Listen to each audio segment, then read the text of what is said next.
Hello, this is Craig from Bitzbox.co.uk. The Screaming Heretic Podcast have kindly allowed me to do a small segment on the show, and what I'm going to be doing is each week we're going to be talking about conversions, and to help me do that is my friend Ryan. Hello there, people.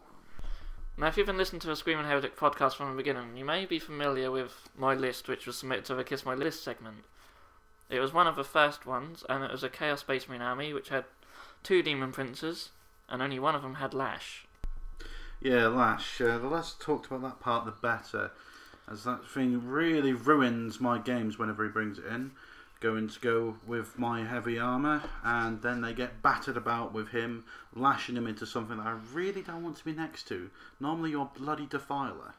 Yep, well that's how I like to play it, but he usually gets taken down first anyway, so I like to just hide him behind the building and then You hide him away from everything I've got. Yeah. However, Games Workshop have decided to say you now need to roll to hit to use Lash, so he's not as good. But anyway, on to the conversion. This is just a simple conversion, really. I've used the tail from the Tyrannid Trigon model, and I've put the Daemon Prince body on top, given him some wings, and just painted him up in Slaneshi style. Well, so it's quite a decent conversion. You've got a unique resin base with it, which always adds a little bit of class. Yeah, that's from Skybore. Okie dokie. Yeah, and so with the long hands, the hand that looks like it's flipping everyone off, which is always funny when he's on the battlefield. Yeah, he's now given a finger to Games Workshop for the recent FAQ, So moving on to the next Daemon Prince.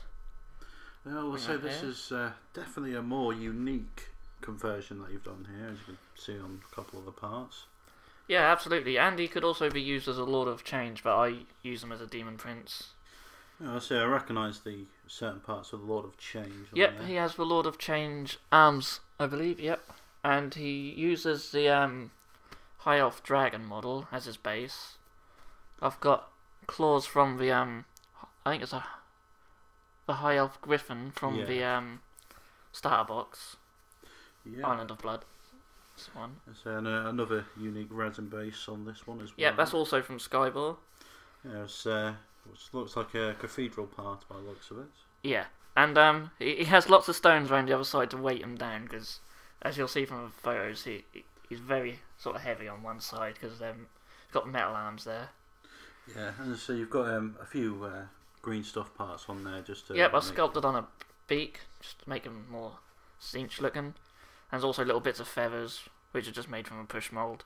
And he's pinned in 2 places to that base, so in case you're wondering how he's standing on there.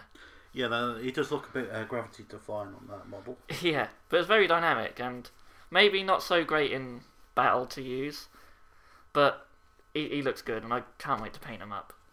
Yeah, so it'll be interesting when you do get him fully painted, and obviously you can show everybody on Screaming Heretic what it actually looks like. Yeah, I'll be sure to post that onto the forums.